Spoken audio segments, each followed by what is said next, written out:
berjuang bersama-sama dalam membangun negara kita berdasarkan NKRI atau yang sudah kita sepakati bersama. Peran ISMI ke depan ini yang paling penting menyangkut masalah pendidikan. Pendidikan kita ini praktis kita tidak bisa mencetak suatu negarawan atau tidak bisa mencetak khalifah fil ard yang baik. Kenapa? Karena pendidikan sekarang ini sangat dikembangkan kepada pendidikan-pendidikan yang berbasis kepada pendekatan kognitif atau yang sangat ditekankan pada masalah yang disebut dengan intelligent quotient. Sedangkan ISMI ke depan ini lebih banyak menekankan pendidikan yang disebut dengan emotional quotient sama spiritual quotient. Karena itu kita tidak heran kalau sekarang ini lahirlah generasi yang disebut generasi MTV. Kenapa? Karena tiap orang sekarang itu sangat pragmatis hidupnya. Hidupnya itu seolah kita lihat kelompok-kelompok generasi muda yang cuek saja, emangnya ada proyeknya, emangnya gue dapat apa. Jadi sangat-sangat pragmatis.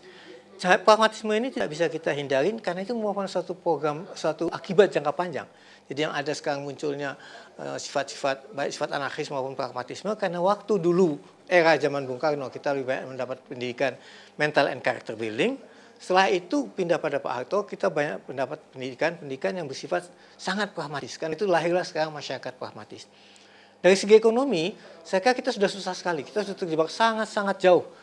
Kita bergeser daripada tujuan Undang-Undang Dasar 45. Kita sudah jatuh sekarang ini pada konsep ekonomi yang lebih dikenal dengan neolib. Hampir di semua orang bersifat pragmatis dan bersifat ekonomi neolib. Pragmatisme itu sampai kepada soal pemilihan, demokrasi sendiri. Di Indonesia ini kita pertanyakan demokrasi untuk kesejahteraan rakyat atau demokrasi untuk kepentingan pengebut kekuasaan. Jadi kita harus meninjau kembali di sistem demokrasi kita. Kalau Anda tanyakan pada saya, sistem demokrasi kita itu bagaimana? Sistem demokrasi kita sudah dikenal, sudah dicatat oleh Undang-Undang Dasar 45, yaitu kedaulatan rakyat yang dipimpin oleh hikmah kebijaksanaan dalam pemusyawaratan dan perwakilan. Jadi kita tidak mengenal dalam sistem Islam, baik dalam sejarah Islam, pemilihan yang berdasarkan seperti apa yang dilakukan sekarang, itu one man one vote. Tidak ada one man one vote dalam Islam yang pernah diajarkan. Jadi harus musyawarah dan mufakat. Itu yang ingin kita coba praktekkan nanti dalam muktamar ini. Kita juga akan berpegang pada prinsip musyawarah mufakat. Kita hindarin program-program one man one vote yang menurut kita itu tidak pernah kita alami sebagai umat Islam. Itu dari segi aspek demokrasi. Kemudian aspek ekonomi sendiri, karena saya katakan tadi, kita sudah masuk ke era yang sangat jauh. Ke era yang disebut dengan neolib tadi. Karena perjuangan ISMI ke depan, kita harus kembalikan ekonomi ini betul-betul kepada konsep ekonomi yang sudah diamanahkan dalam Undang-Undang Dasar 45. Mungkin saya sampaikan bahwa praktik ekonomi kita ini jelas sekali dalam konstitusi kita yang hampir tidak ada di negara-negara lain konstitusinya yang menyusun sistem ekonomi.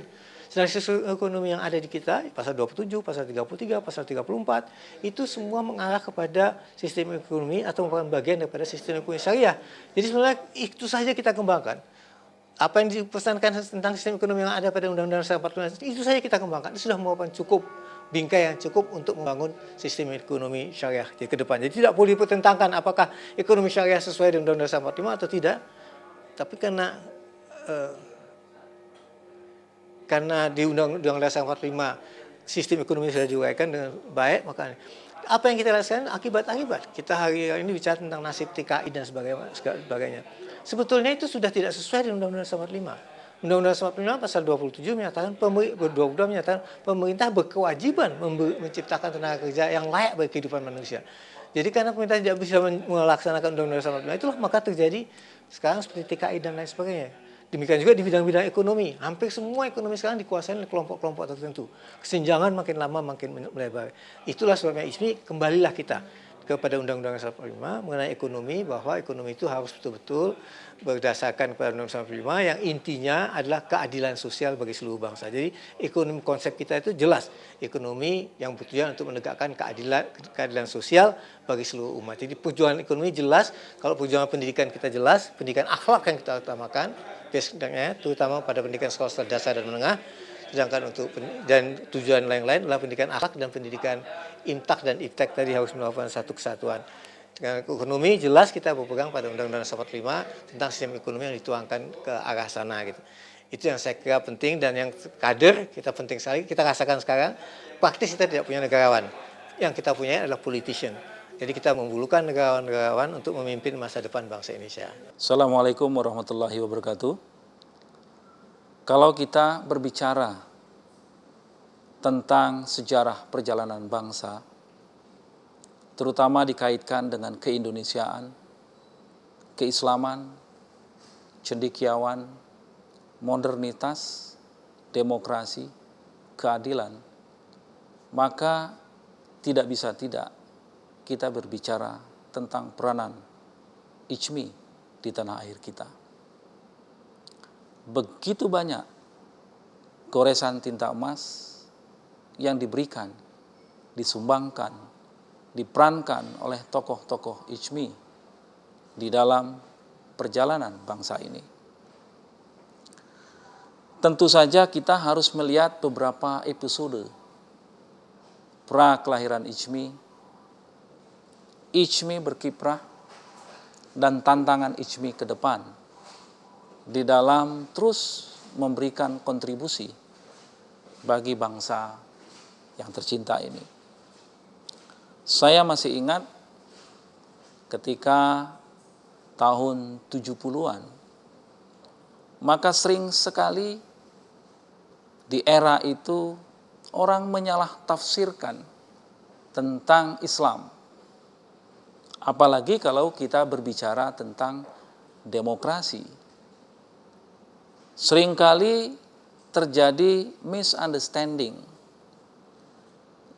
Seringkali the true teaching of Islam itu tidak muncul ketika era-era tersebut. Saya berada di Masjid Salman bersama almarhum Bang Imad. Ketika itu betapa tokoh-tokoh awal yang gandrung akan demokrasi, gandrung akan peran Islam, masih belum tumbuh. Dan masih banyak tokoh-tokoh pada waktu itu sekolah keluar. Lalu pada awal 80-an, pertengahan 80-an, begitu banyak tokoh-tokoh cendekiawan muslim berdatangan dari tanah air, sebut Mas Amin Rais, dan banyak lagi tokoh-tokoh yang lain. Maka ketika itu sudah mulai tumbuh akan keinginan untuk mempersatukan umat dalam konteks ada satu wadah yang bisa kita katakan sebagai melting pot dari beragam masyarakat Indonesia, khususnya masyarakat Islam pada waktu itu. Dan saya masih ingat ketika di akhir 80-an, saya dan almarhum Bang Imad mencoba untuk mendiskusikan suatu wadah itu, belum bernama ICMI ketika itu, di Yogyakarta. Diskusi menarik itu cukup dibubarkan oleh 2 orang polisi. Maka di situ ada tokoh-tokoh seperti Amin Rais, Buya Syafi'i, dan ada juga kalau tidak salah almarhum Cak Nur yang sedang berdiskusi, ada saya di situ, bubar. Saya ingin menggambarkan, menunjukkan bahwa begitu sulitnya atau begitu banyak orang menyalah tafsirkan akan keinginan luhur dari cendekiawan muslim pada waktu itu untuk memberikan sumbangan kepada negerinya. Namun itu menjadi sebuah cikal bakal bagi tokoh-tokoh itu untuk melahirkan sebuah gagasan dan semakin menguatkan akan pentingnya sebuah wadah berkumpulnya para cendekiawan. Allah memberikan jalan ketika mahasiswa almarhum Salman berdiskusi dengan almarhum Bang Imad, kemudian di situ ada Bang Mus, almarhum Aldi Anwar, ada di situ tokoh-tokoh lain yang saya tidak bisa sebutkan, dan sering kali berdiskusi di kantor kami. Pada waktu itu saya satu kantor dengan almarhum Bang Imanuddin, mendiskusikan itu. Namun ternyata juga tidak gampang. Sampai akhirnya lahir atau muncul tokoh Profesor Habibie yang memiliki gagasan untuk mewadahi itu dalam sebuah wadah yang kemudian, saya persingkat cerita ini, lahirlah Ikatan Cendekiawan Muslim se-Indonesia. Saya katakan itu adalah sebuah momentum besar. Sebuah awal dari sebuah kebangkitan kaum cendekiawan Muslim dalam wadah Ikatan Cendekiawan Muslim se-Indonesia, yang walaupun harus kita akui ada pro kontra pada waktu itu, namun hampir sebagian besar tokoh-tokoh muda, tokoh-tokoh cendekiawan Muslim menyambut baik gagasan pentingnya untuk mempersatukan, dalam arti bahwa beragam corak latar belakang namun memiliki gagasan yang sama tentang pentingnya meningkatkan human resources masyarakat Indonesia di dalam wadah ICMI ini.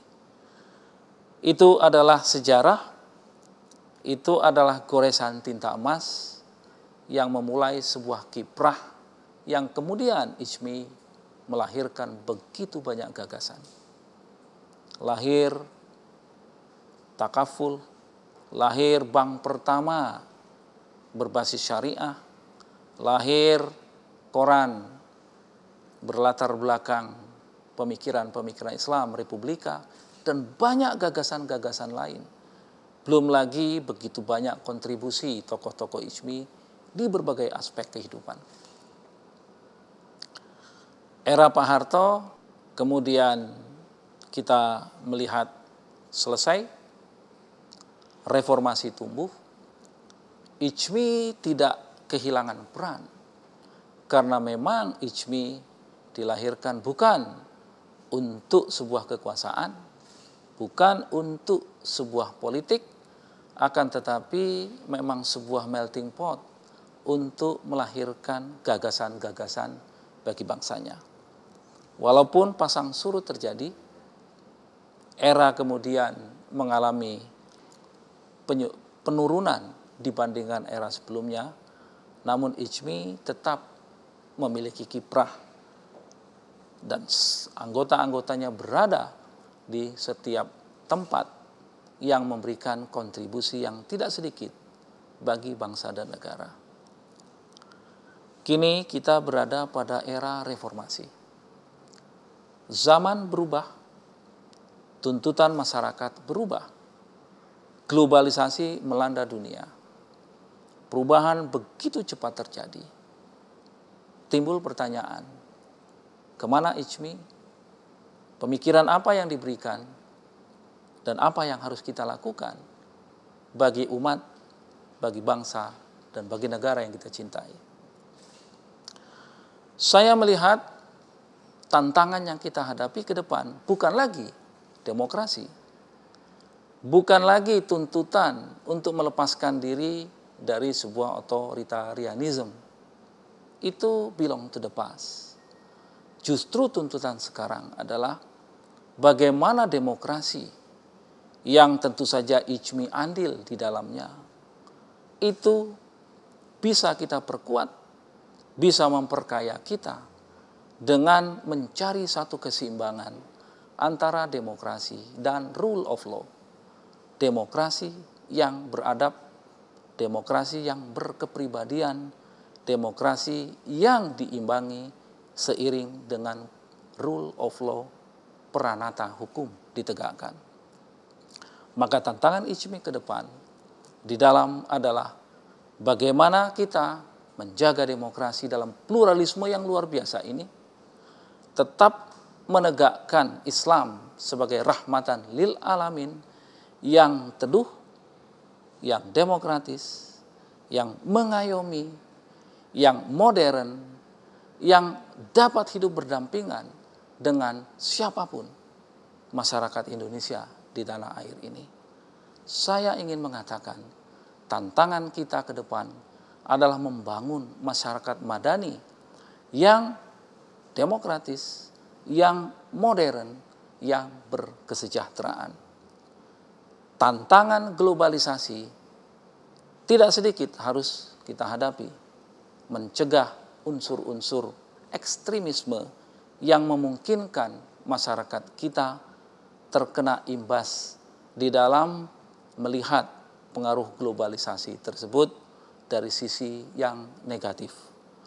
Inilah tantangan-tantangan ICMI ke depan, terus meningkatkan human resources manusianya, meningkatkan daya saing bangsanya, terus berperan di dalam menciptakan, membangun masyarakat madani yang demokratis tadi, yang berkeadilan, yang berkesejahteraan.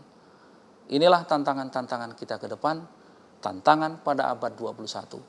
Kita bersyukur bangsa kita saat ini sudah menuju kepada masyarakat yang disebut sebagai emerging country dengan GNP 3.000. Oleh sebab itu, mari kita yang berada di ICMI ikut berada di dalam perahu besar NKRI ini untuk membangun kesejahteraan, membangun umat yang lebih sejahtera, dan membangun bangsa kita lebih bermartabat ke depan ini.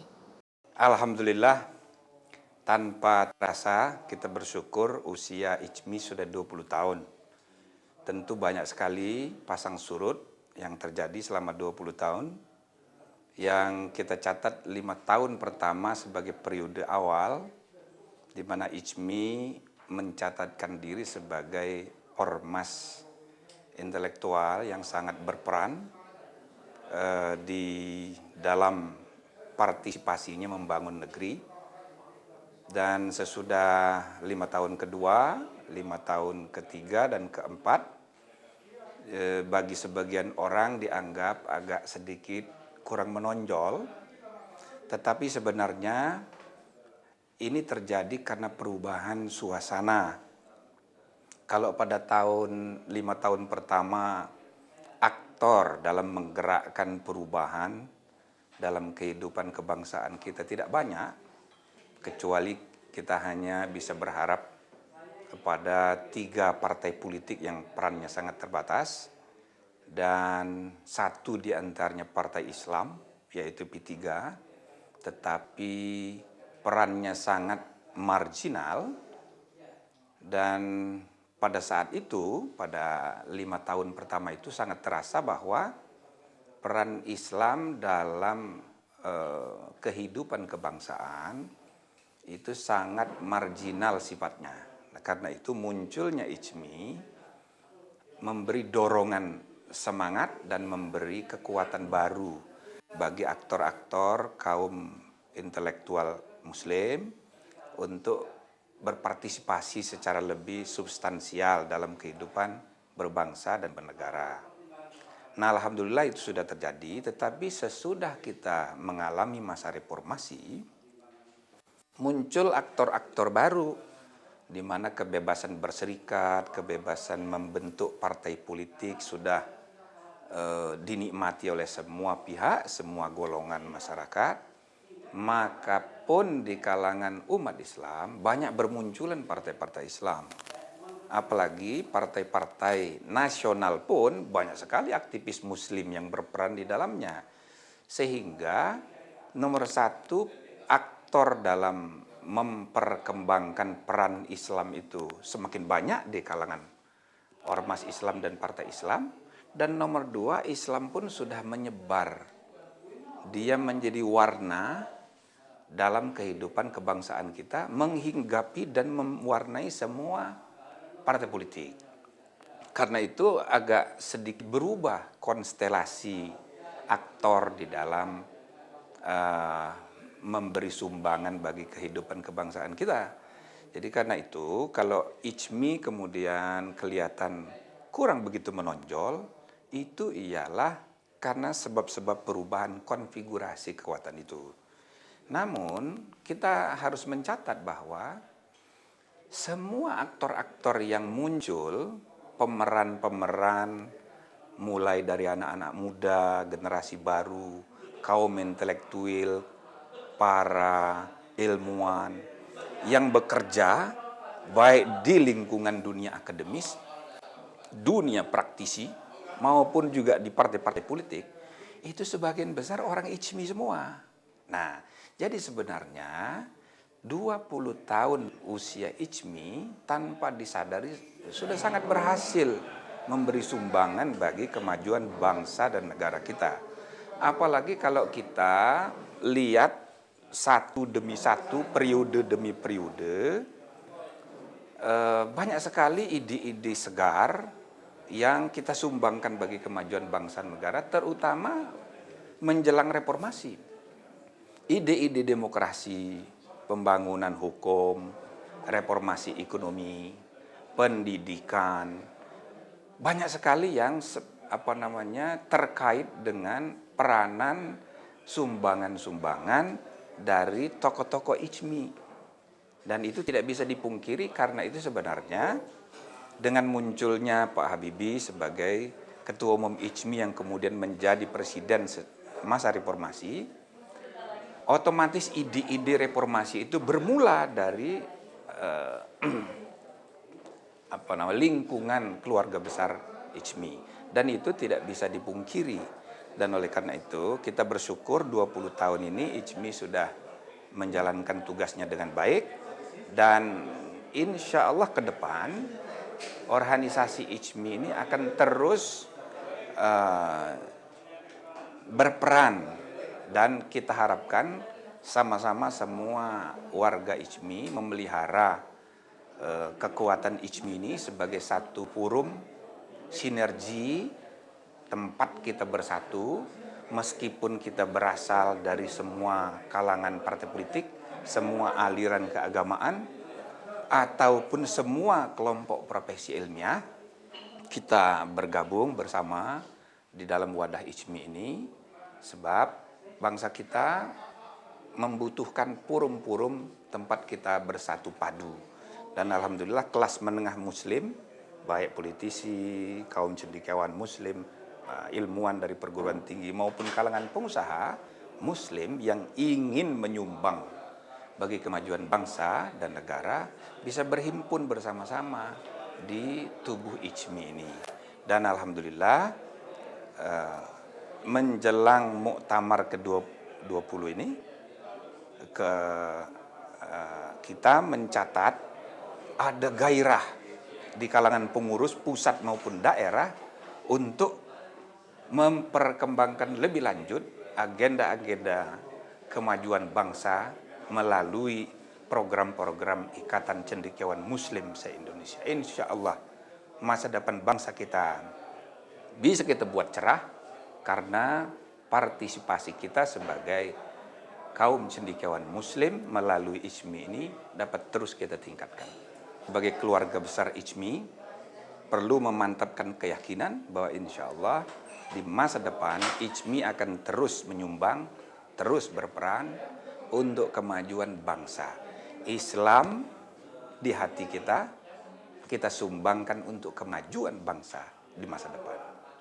ICMI itu lahir dari proses yang tidak pendek tetapi panjang, dan ICMI merupakan bentuk dari pergerakan kaum Islam menengah kota terutama yang merupakan bagian dari mobilitas vertikal karena sejak tahun-tahun 70-an tumbuh kalangan intelektual muda Islam yang terus menggali. Mulanya memang ada masa-masa mereka sedang sibuk dalam kaitan dengan urusan-urusan domestik, tetapi setelah perjalanan 15-20 tahun setelahnya, terutama boomingnya ada pada tahun 90, maka ICMI selapisan Islam intelektual yang tumbuh tadi itu mulai memasuki ke urusan-urusan publik, urusan-urusan halayak, dan saya kira itulah yang melatar belakangi sehingga ICMI lahir. ICMI sebenarnya bukan gejala politik, tetapi lebih merupakan kanalisasi atau katarsis dari proses tumbuhnya secara demografis kelompok-kelompok Islam yang terpandang, yang mereka punya pendidikan, lalu punya kesadaran berbangsa dan bernegara. Dan satu hal yang penting dalam ICMI adalah mereka tetap concern pada keislaman, keindonesiaan, dan kecendekiaan. Itu tiga karakter yang sangat menonjol dari ICMI. Kami sebagai bagian dari ICMI tentu ingin memberikan kontribusi yang lebih besar daripada keadaan sekarang. Saya adalah bagian dari pemuda muslim yang dilahirkan dari rahim ICMI yang menurut saya harus mengabdikan lebih jauh daripada keadaan-keadaan yang sekarang. ICMI tahu bahwa kami juga ingin agar semuanya ya tertampung dalam konteks bagaimana kami punya peran ya di dalam kehidupan bermasyarakat, berbangsa dan saya memandang IJMI itu jawaban atas berbagai persoalan menyangkut keindonesiaan dan keislaman. Keindonesiaan tidak bisa dipisahkan dari keindonesiaan dan keindonesiaan di Indonesia ini tidak bisa dipisahkan dari keislaman. Dua entitas itu menyatu dalam kata kecendekiaan. Nah, kecendekiaan, keindonesiaan dan keislaman sebagai potensi yang sangat besar untuk mengembangkan Indonesia yang lebih baik. IJMI dalam perjalanan 20 tahun terakhir sebenarnya sudah membuktikan itu. Keterlibatan kader IJMI di berbagai level, berbagai tingkatan, baik dalam kata pemerintahan, eksekutif, legislatif, yudikatif, lalu bahkan di sektor-sektor non-negara itu besar sekali. Apalagi sekarang tumbuh kalangan lapisan muda, ada di penyelenggara pemilu, ada di LSM, ada di wartawan. Nah ini semua hanya mungkin tertampung kalau kualitas dari kecendekiaan, keindonesiaan dan keislaman ada melekat pada seorang kader. IJMI membuktikan itu dan saya yakin ini akan eksis. Bagaimana saya membayangkan betapa IJMI lahir dari jawaban-jawaban terutama terkait dengan masalah ekonomi, perubahan, memperkenalkan konsep keislaman di dalam kehidupan berbangsa dan